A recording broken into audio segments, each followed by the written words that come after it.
Hey guys, back with another video. I thought I would show what I do to get ready for a new pet. This is not 100% specific to the test server. There are some things, some advantages of being on the test server that definitely help when you gear your pets.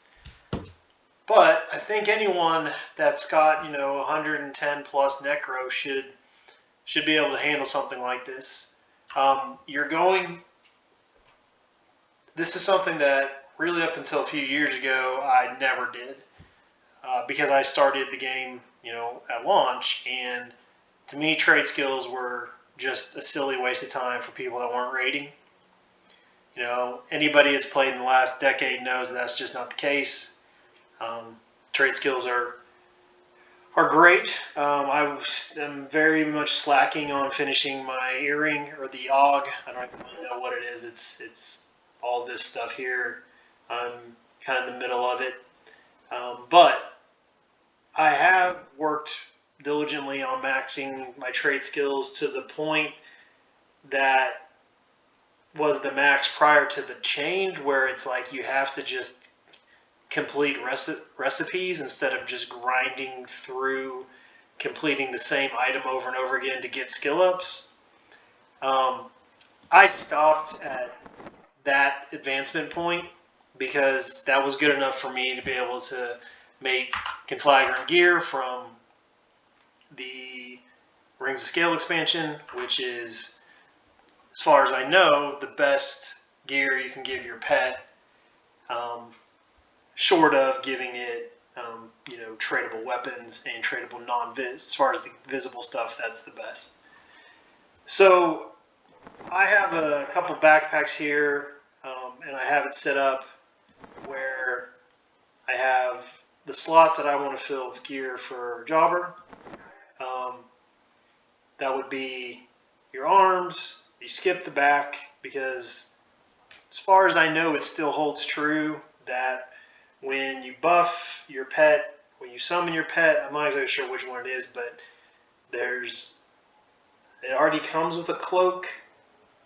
Maybe this is just for mage pets, I don't know, but I've been told to never put a back item on a pet because it completely, nerfs the pet. I have never bothered to parse it out to see if that's true. I just take it as EverQuest rumor / gospel, and I go with it. So arms, chest, earring, face, boots, ring, gauntlets, helmet, pants, greaves, whatever you call it, necklace, shoulder, one bracer, one belt, 2 weapons. And again, with trade skills, I've got my trophy for smithing, which puts me at 346. Conflagrant stuff, I vary. Right now I'm using Shadow Knight. Sometimes I erase these from the recipe saved and I go with the warrior one or the paladin one. It doesn't really matter, just is whatever I feel like. This is plat intense because of the components that are required. These emblems and these loams, I know it's expensive stuff. I know that maybe on live, if you're relatively new and you don't have that big stockpile of millions of plat, that this kind of stuff isn't something you can do all the time. But again, it's worth it.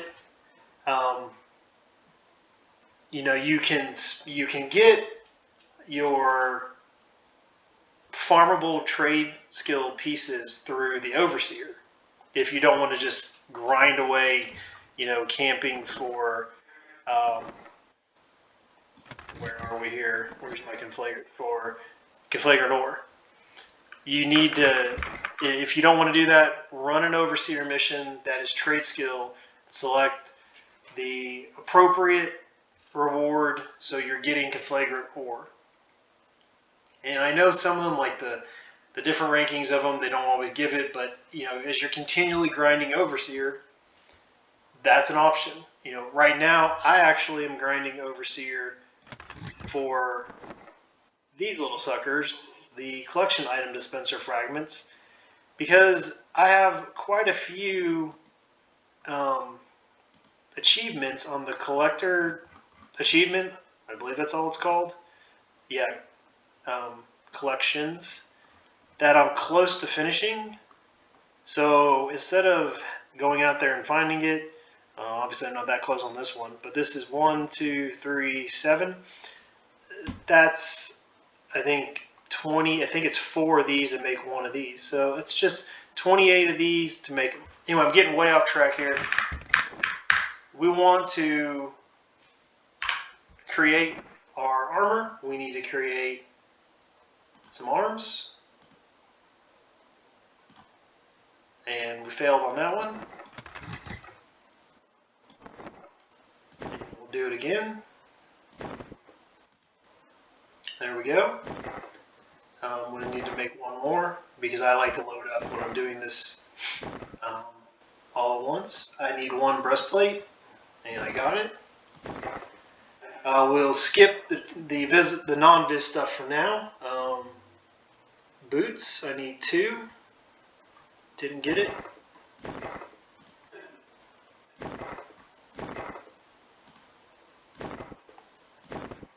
Gauntlets, need 2. A little bit of bad luck on this so far. I'm sure that somebody watching this is going to say, why don't you just spend the time to max, get your smithing skill up to 510 so you can just auto-click these. Maybe on a live server, that would be something to want to do so you're not failing, you're not wasting so much plat. But I have more plat than I could ever spend no matter what I did, because on test, plat is worthless.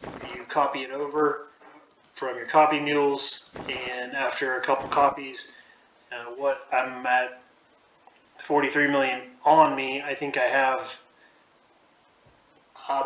close $500 million in the bank. There's plenty there. So plat's not an issue, so I don't worry about failing. I just make the gear I need, and if I fail, I just click again. So I don't. Let me get this one last bracer. So this is something that I'm pretty sure is going to be very specific to the test server, because I don't imagine that on live servers you're going to be able to do this. But again, because there's no economy here, nothing has any value, you can get extremely high-end TOV TOV gear for free. It's just absolutely always available. Well, I shouldn't say always, because there's always people that think that they need to store the stuff. Yeah, that's unfortunate. Nothing's up right now. But you can almost always find items like this wind chill high belt. It's a TOV drop, I think in Eastern Waste. This is a great belt for your pet. Not only does it give you the overdrive punch, which does 1,000 direct damage proc, which is, I know, nothing, but it's there, it helps. It also has the haste, which I'm not sure if the back slot has the haste or not, but anyway, it's got your haste, it's got thousands of hit points, it's got plenty of stats, and it's got a little extra damage proc. It's great. You know, do the same thing. These are ones that I guess I got this one from the Baz, but yeah, this is one that I camped. This is from Servant of the Sleeper. It's one of his drops, the earring. It's a great pet item. You know, same with this mask. Same with these Guardian Pauldron, Gem Encrusted Boulders. You know, I try to find weapons. I've got some of these TOV weapons on copy, which I still have maybe 1 million plat on my live necro, and I made sure to pick up some TOV items for 2 reasons: to keep them on copy.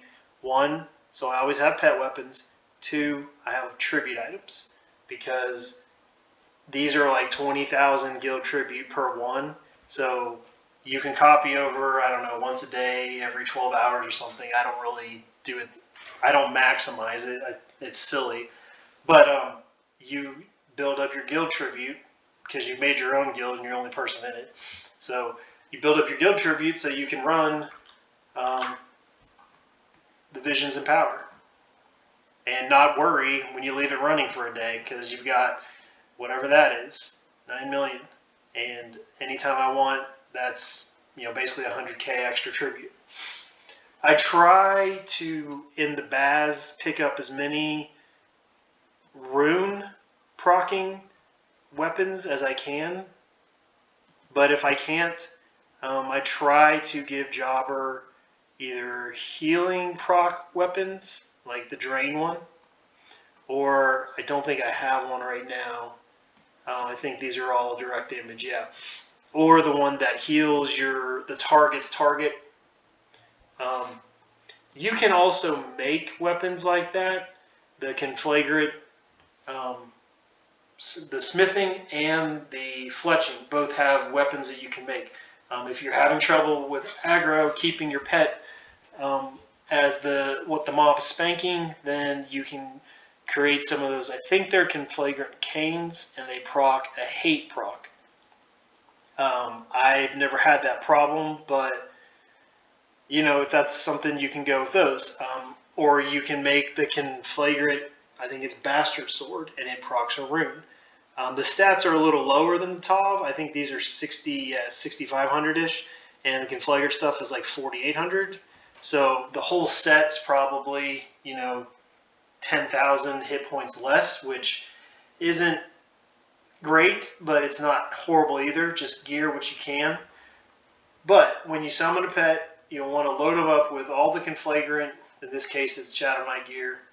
And then fill them up with one earring, one face, one ring, one necklace, one shoulder, one waist.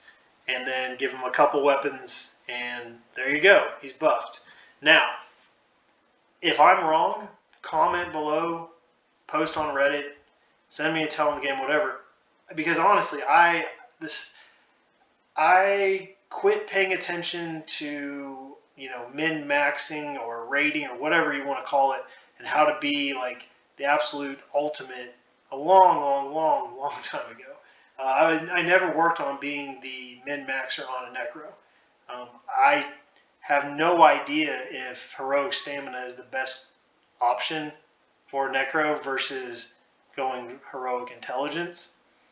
I just years ago decided that, hey, the more hit points I have with our conversion spell running all the time that drains us, our lich spell, the more hit points I have, the more mana I have. So that's what I always went with.